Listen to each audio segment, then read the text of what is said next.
organizing several such workshops. My hearty congratulations to the school for organizing this kind of workshops. I think if I remember correctly, every 2 months or every 3 months, there is one workshop. And I'm glad to know that this workshop is organized in association with NTUPL, ANSYS, then UNRIS2, then IEEE MTTS Society, then IEEE APS Society, and so on.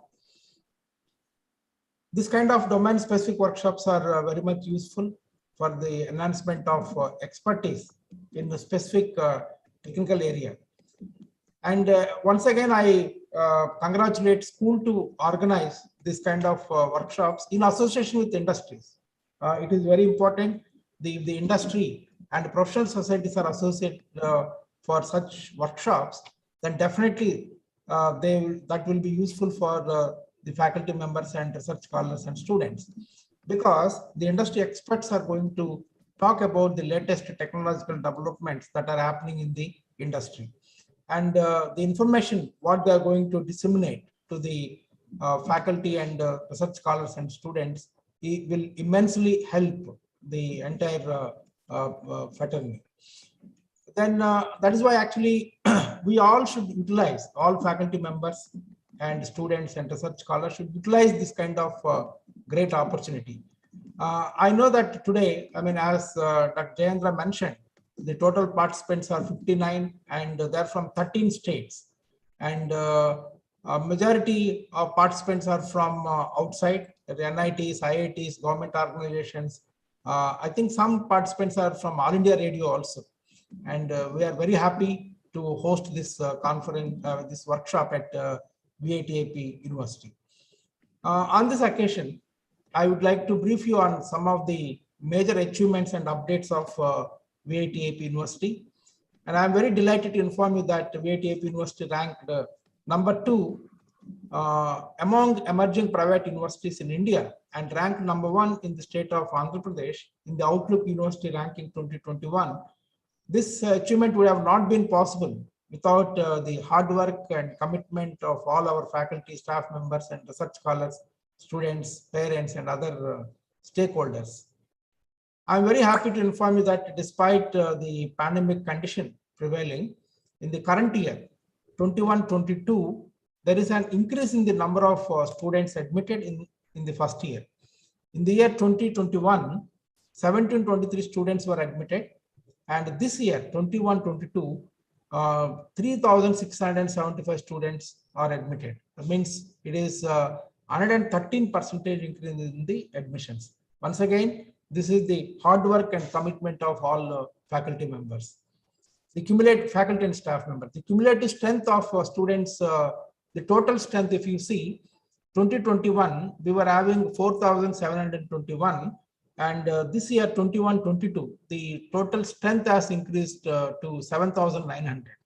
Next year, we are expecting the total number of students on campus would be around 11,000.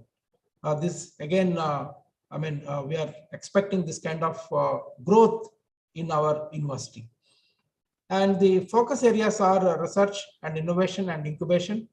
And we have published 650 papers in Scopus and Web of Science Index journals since our inception, 2017, out of which 252 we published in 2021.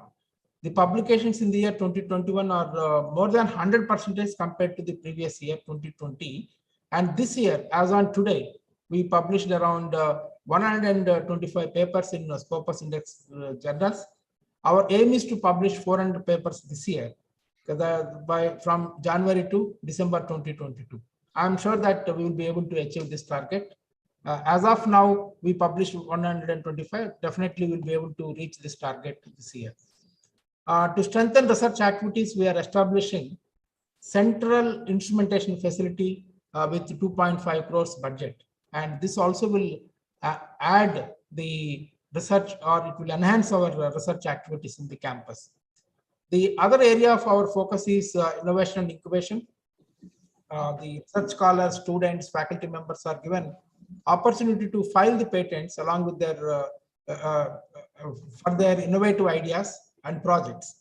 And the expenditure for filing this patents is completely borne by the university. And this year, our aim is to publish 160 plus patents.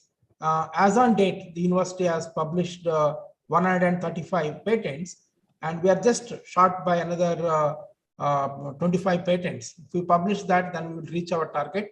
And 77 patents are under review. Okay, then those patents also will be filed soon. I'm confident that in the year 21-22, VITAP University will become #1 in the country for patent publications. That's what actually we are expecting. We are establishing the state-of-the-art innovation and incubation facility in 10,000 square feet area in our central block, that is known as Mahatma Gandhi block. Then we are going to start 5 startups in this innovation and incubation center. These are innovation projects or incubation projects of our students and faculty members. The other area of our focus is collaboration with industries. The success of any university depends on how closely the university is working with industries. We have signed 23 MOUs in 1 year time with various industries for certifications, joint research, placements and training, etc. And another 6 more MOUs are in pipeline. We are going to sign soon. The prominent collaborations are with Intel Corporation. In fact, N2PL also we have signed the agreement MOU. Boston IT Solutions UK and Intel and Boston IT Solution the MOUs are for establishing centers of excellence in AI and robotics, IoT and cyber security. We are also discussing with industries, prominent industries like Siemens, IBM to establish these centers. As part of the establishment of the centers, we are discussing with DRDO to establish Center of Excellence in Additive Manufacturing. We are also discussing with various international universities to be partners as knowledge partners. I appreciate all the efforts of faculty members, research scholars, and students for their contributions towards the journals and patent publications. We are doing good in placements also. In the year 2022, that means the 2022 graduating batch, the current final year students, placements are good. Out of 900 graduating students, 688 students have registered for the placements. Out of 688, 634 students already got the jobs. This is actually the 92% as of now. One of our student got the placement in one of the companies with the 63.32 lakhs package. This company name is Credence Inc., a US-based company. And this year, students secured 261 Super Dream, that is CTC greater than 10 lakhs per annum, and 371 Dream Offer, CTC greater than 5.5 lakhs per annum, with the ISCTC 63.32 lakhs per annum. Just now I mentioned that is a Credence company. One of our students got that placement. And average CTC also is high this year, it's 7.36 lakhs per annum. There are several achievements. Due to lack of time, I will not get into all those achievements. On some other occasion, again, I will talk on those achievements. Before I conclude, I would like to express my sincere gratitude to Professor Sarath Kumar Patra, Director IIT Vadodara, to accept our invitation. Thank you very much, sir. I would like to appreciate the efforts of Dean Science, Dr. Umakant Nanda, and coordinators, Dr. Jayendra Kumar, Dr. Vikas Vishnu, Dr. Chandu DS, Dr. S. Padakrishna, Dr. Paditya Roy, and other faculty and staff members to organize this workshop successfully. Thank you very much. I wish you all the very best. Thank you. So, thank you very much, VC sir, for your motivational and encouraging speech. It was highly informative.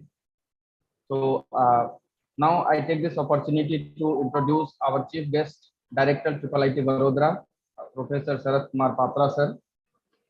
He completed his PhD from Edinburgh University, UK in 1998, which holds now US ranking of 16. He is currently serving as Director IIIT Vadodara, which is an institute of national importance. He is a well-known professor of National Institute of Technology, Rourkela, and a strong researcher in the domain of communication engineering. He has published many high-impact journals, conferences, book chapters, books.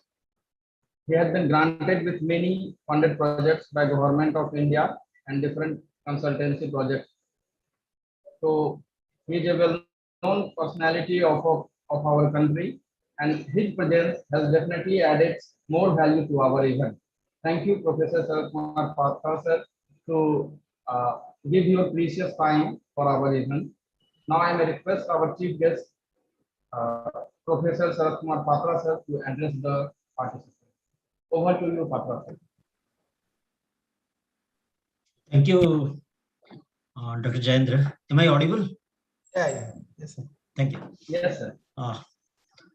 Professor S.B. Kuttareddy, sir, the VC of VIT Amravati, Dean Academics, Dr. Jagdish, Dean Dr. Umakantananda, the faculty members of the department, the participants of this national workshop. This workshop is on RF and microwave components.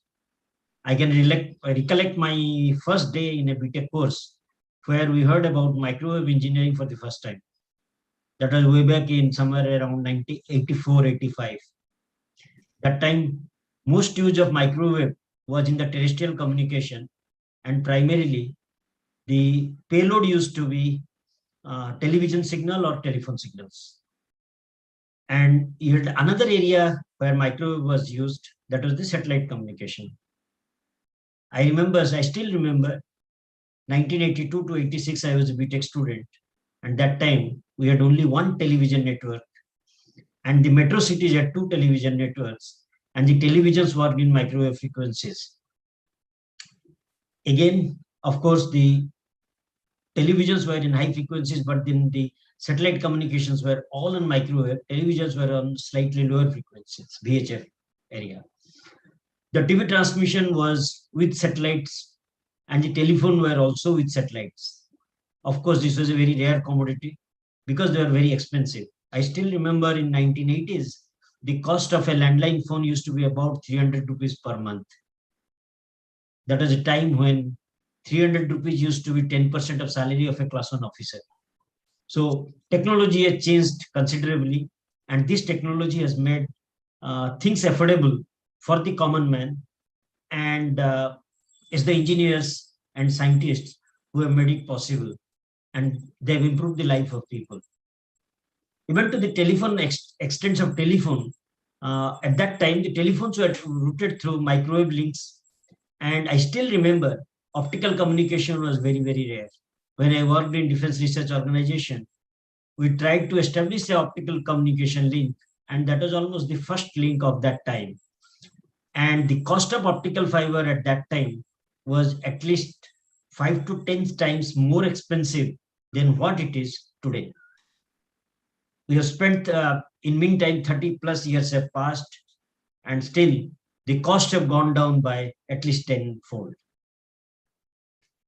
Looking at today's time,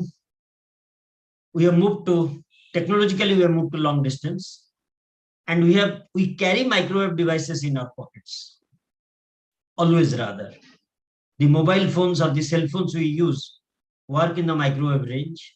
Of course, the lower microwave range between 900 megahertz to 2400 megahertz. Similarly, we cannot live without Wi-Fi in today's times. And Wi-Fi also works in microwave frequencies. Interestingly, what COVID did, or COVID taught us, was to use online resources and work online. And working online requires microwave frequencies for communication.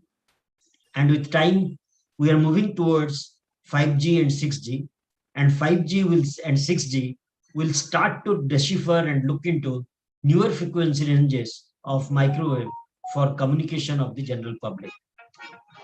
This course will certainly provide deep knowledge to the participants in the area. In any course, one of the expected outcomes that comes out is creating people or creating some interest in some of the participants or many of the participants to work in this area. And this is one of the major outcome of any short-term course. I'm sure this course will create a deeper understanding and interest in many of the participants to take up the area for their higher studies and research. This short-term course will certainly create new technocrats in this specialized area. I am sure many of the participants will progress towards building their career in this area of specialization. My wishes are with them. Learning is an important part of life. Survival in today's world relies on learning, unlearning, and relearning. The technology is changing fast, so we must unlearn and relearn fast. I'm sure many participants have gone through this cycle, and they will go through this cycle more frequently and in certain life cycle timing, with a shorter life cycle timing. I congratulate the school at VIT for holding this workshop, and I also congratulate the office bearers of the school for taking this lead. Knowledge sharing and gain will go a long way in improving the knowledge in this area. With my best wishes, thank you. Thank you very much, sir, for your valuable time and to honor our event and addressing the organizers and participants. Once again, thank you very much, sir. Now, I may request our school dean, our Dean Academics, Dr. Jagdish C. Mudiganti, sir, to address the participants. Thank you, Over sir. to you, sir. Thank you, sir. Am I audible, sir? Yes, sir, you are audible. Yes, sir. I welcome all the dignitaries, external members, participants, Professor Patra, to the 1-week workshop on RF and microwave components conducted by the School of Electronics Engineering. As our Honorable Vice Chancellor sir had already emphasized, we are going in strength. We are a 5-year university, very young university, but we have very good accomplished faculty who have good contacts, and they have been helping students and then external members and everyone in knowledge dissemination. They have been working very hard, and as a part of this, we have been given the mandate to conduct workshops, so that in collaboration with the industry as well as the other academic organizations, reputed academic institutions, we want to create a knowledge base, train these research scholars, upcoming researchers, as well as practicing researchers, whatever can be made available, so that they learn on the new technologies and then enhance their research output. As a part of this also, like you know that this not only enhances the portfolio of the institution or the particular faculty, but it is also going to increase the capacity of the country in producing good scientists and engineers who can cater to the market, which is now growing. As you all know that RF and microwave domain is a very old domain where research was conducted over many years, and then of late it has become slightly narrow, like students have been going into the other sectors because of the lack of industry or the lack of opportunities available in this sector. But nevertheless, it is not known to us that there is abundant amount of opportunity. It is only about us creating the avenues. Like for example, currently we only see that most of the RF and microwave applications go into the defense and space domains, and most of the projects are also targeted towards this domain. But we have to let know to the other people that there are other areas, other sectors which are very much open to microwave, and then in India it is still in a latent stage which can be exploited. So some of our budding young researchers can take up such activities, and then for that, whatever they need to get equipped with the knowledge that can be provided by the experts. So we have to be very thankful to all the other collaborators also, many of the speakers from other reputed institutions, as well as our industry partners like Incubable Technologies or ANSYS or Anritsu. They have been helping us in conducting these workshops. And then the School of Electronics Engineering is also conducting many other workshops in the other domains of the electronics, like signal processing or embedded systems or VLSI. And then we have been doing considerable amount of work in this knowledge dissemination. You can just check our university website under the School of Electronics Engineering, all the activities that are being carried out. So we request you to be an active participant in these domains. And then you see in the RF and microwave domain itself, there is good amount of strides happening. Not only about materials part, there is a huge amount of research in the country, and then capacity required to develop new materials that can be used in the high frequency domain. But there are also sources. We lack much of the good microwave power modules or sources which can be applied for various domains and applications. So we still import many of the subsystems in the RF domain. Henceforth, they become very expensive. And a part of this activity should be that we should start developing, experimenting, until unless we try, learn, simulate, design, and then experiment. Until unless we try and then bring things in hands-on, much of this mandate will not be covered. So the main thing is you can see the division of the microwave domain into sources, into circuits and components, and then applicators. That is a business end. So this workshop, what you see, antennas and everything, comes under the applicator or the business end of the microwave system, where we are applying the RF or microwave energy to some applications. We are going to use it. So our speakers will help you in understanding these concepts well, and then also explore some of the new technologies. Like, for example, nobody expected machine learning to be coming into the antenna domain, like maybe some reconfigurable antennas now having machine learning concepts coming in. So the things have become more multidisciplinary. The things are, the technologies are changing rapidly. Hence, we also need to be very much aware, equipped. So the fundamentals we have to learn, and then we have to be aware of the new technologies that are coming. And I'm hopeful that you will reap benefit out of this workshop, and then you will keep in contact with our professors, because there are a lot of such very nice workshops that are being planned for knowledge dissemination. You please learn, you disseminate that knowledge, and then try to collaborate with us in this endeavor.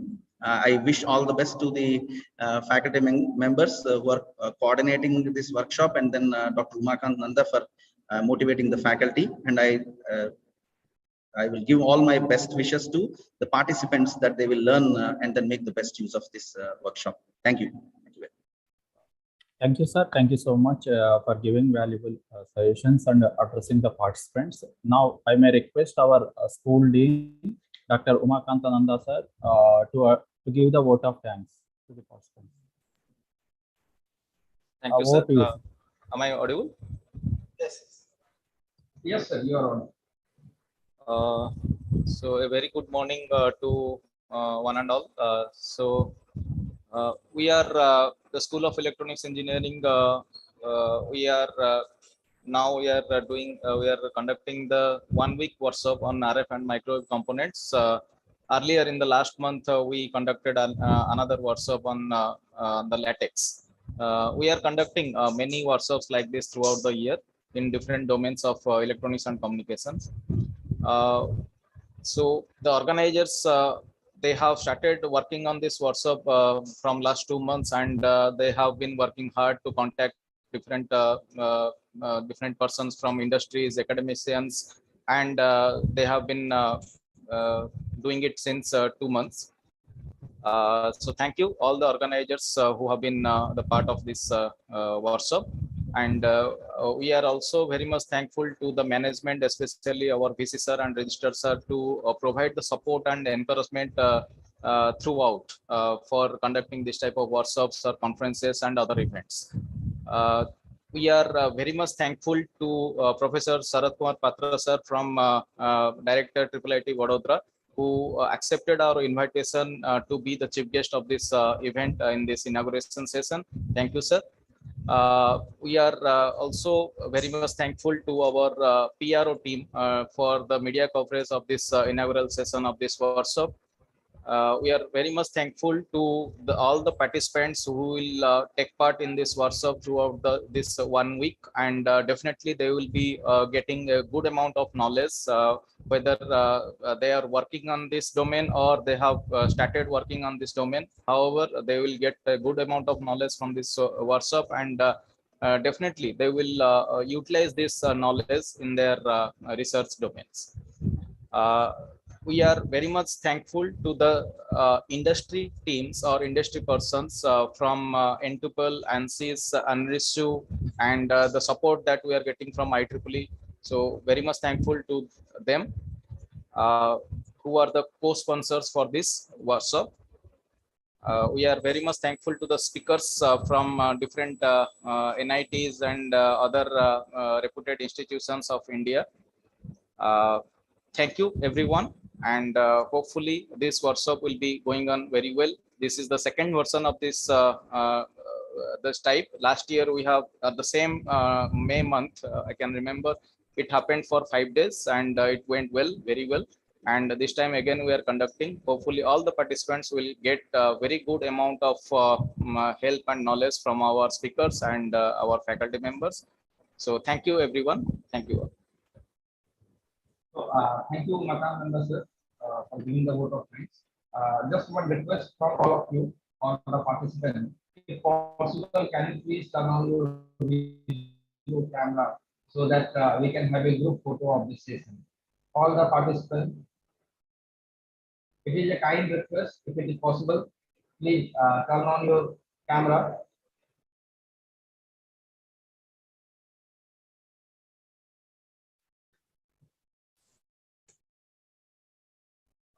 Madam, sir, I think you are on the spotlight.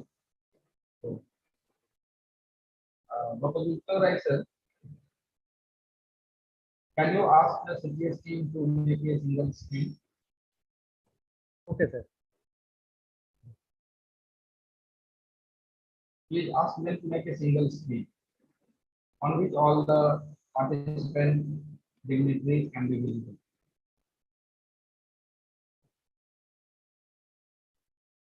Sir, you can click on the gallery, then it will visible to all.